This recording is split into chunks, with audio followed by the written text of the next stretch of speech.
So I'll move that down. You might want him to scoot up a little bit. His foot's hanging off. Dangling Dangle, participle. dangle. There we go.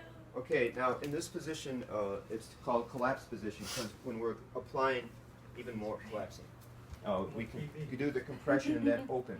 But here's one thing. In this position, if they're in there for a while, it might be smashing down on their bottom arm. Mm-hmm. So see if you can put your arm on this side, underneath. A lot of people can't. Is it okay, Professor? So this is so they don't, their shoulder won't go numb. All right. So see here, nice. So we're going to be focusing. I want stick. Stick, please. Thank you. You jalapeno on a stick. Nice stick. Pepperoni stick. So we're going to deal mostly all with this upper portion here on this side. So we can address the shoulders. We can come over and start to have motion out, away, this way. Right. And then we're going to do compression through the hip.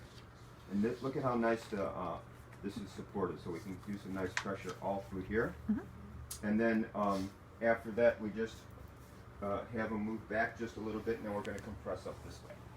And then we're going to end with a psoas stretch. All right? So that's what we're going to do. All right. So, you want to take the time to make sure that they're positioned right so that they can receive the compression. Then you just come up and make some nice initial contact. On the right side of the spine is where you're at? The up one Yeah. that's up. Okay. So here's the spine,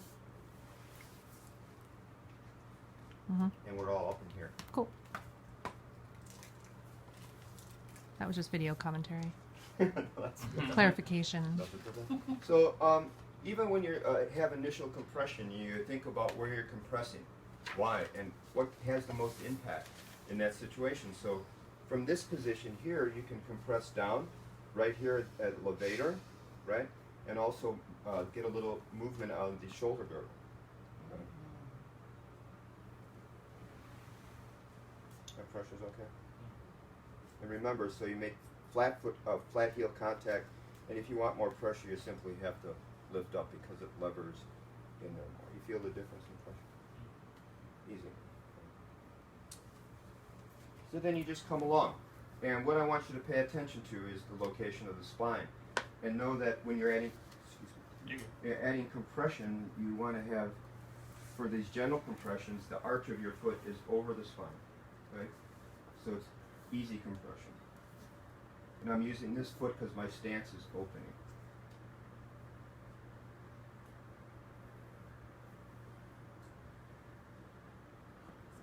There we go. Look at them pants. Oh. So, just nice compression.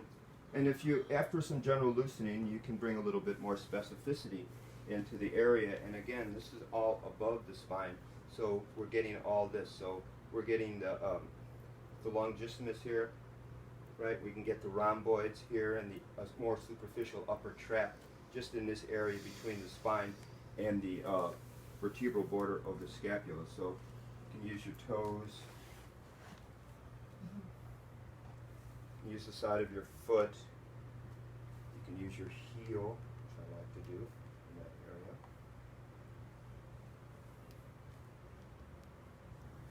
Right. Just keep on bringing that specificity into it. Now there's this portion here below the 12th rib and above the iliac crest, right in here, where you have the muscles of the lower back. So you have multifidus, longissimus, quadratus, lumborum, all here in the lower back in this space below the 12th rib and above the iliac crest. So I'll usually start with a little traction down to stretch them, and then start gradually bringing in a little bit more specificity. So now I'm above the iliac crest. And these deeper back muscles, sometimes it's nice to come here because you can engage the lateral side of the muscle a little bit. That pressure's okay, man? You know what I'm saying? So you're below the 12th rib and above the iliac crest. Mm-hmm. Because the lateral aspect is where it's happening a lot of times.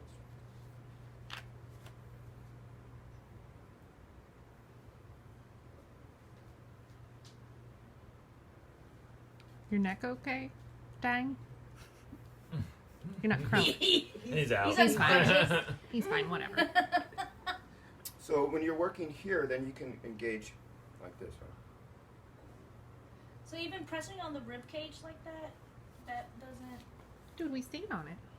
Well, I know, but I mean, coming in from the side. It's all good. What's your question on it? Your Well, question? I just like I've always heard like rib cracks always come from the side, so just having. Oh, with compressive downward pressure? Yeah, yeah. Not side pressure, I Okay, don't think. okay. I mean, and plus not this here pressure. That's how much I'm doing. Okay. Oh, okay. Okay. So it's you're not okay. So quit asking them questions. You're fired. No, I appreciate that. No, Of no. course, you ask questions for clarity.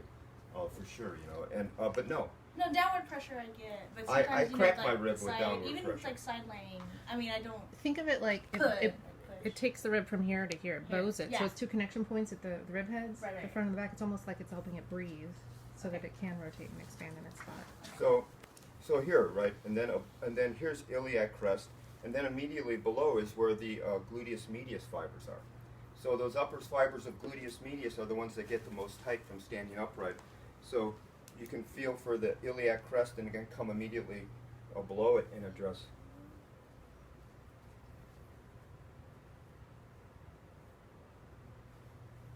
And then you can easily come right in iliotibial band. And it's very nice and supported, so you can easily lean in a little bit. Pressure okay?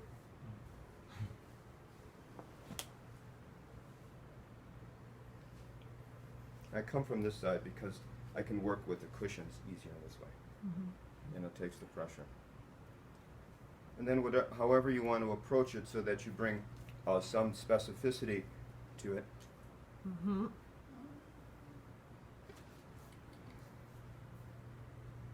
Right.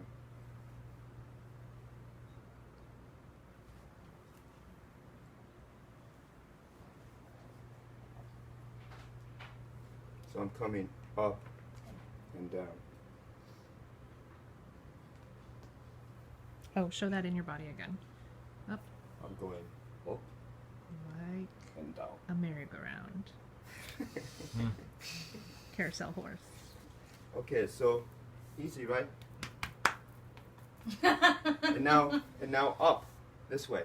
So for this up, we're going to have them just turn out to their side more, so that you can come this way. Yes. Come up to on your side just a little Come on, more, put your arm underneath. because you want to make sure Take that. your arm underneath you, probably. Oh, right. Got to put the arm there. Yeah. Oh yeah. There you go. Oh, that looks sweet. Cuddle time. This is the Cuddle. cuddle position. Spoon that Spin pillow. it. So now we're going up, right? Mm-hmm. So, and again, from this position, you have the option of using your toes, the ball of your feet, to come into the soft tissue. So, again, you want to pay attention to the bone right here, the tibia, right? So, I'm taking my toes and feeling it and then sliding off and then just engaging just immediately on the inside of the bone. So, roll it and then down. Obviously, you can turn your foot this way.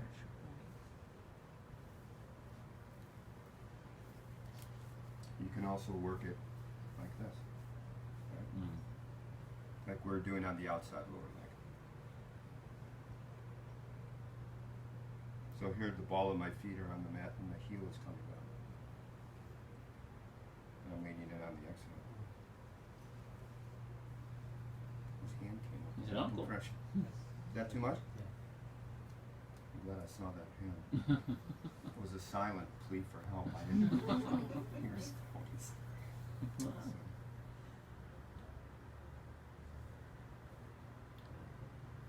Now we're going to address the adductors here, which are really nice because they're supported by the ground. So come and you want to make sure you know where the knee is, right?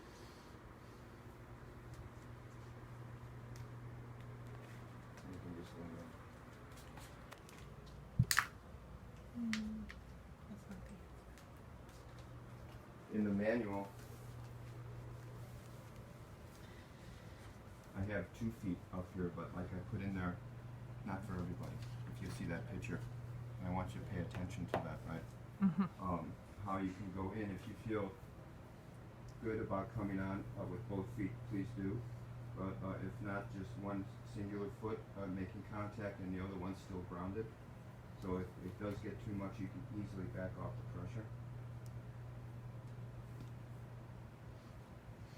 And then we're going to end with psoas stretch.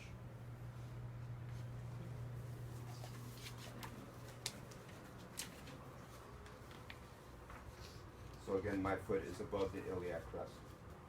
You guys, you gonna say something? No. Just surprise. So that's my wide mouth surprise. No, it's okay. Okay, so easy, right?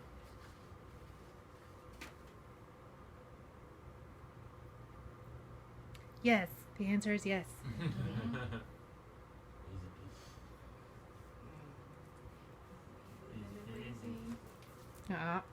Oh, you can edit that one out. Yeah. He's got a big knot there. He's trying to get at it, but not so successfully. Okay. So we'll do the same thing on the other side.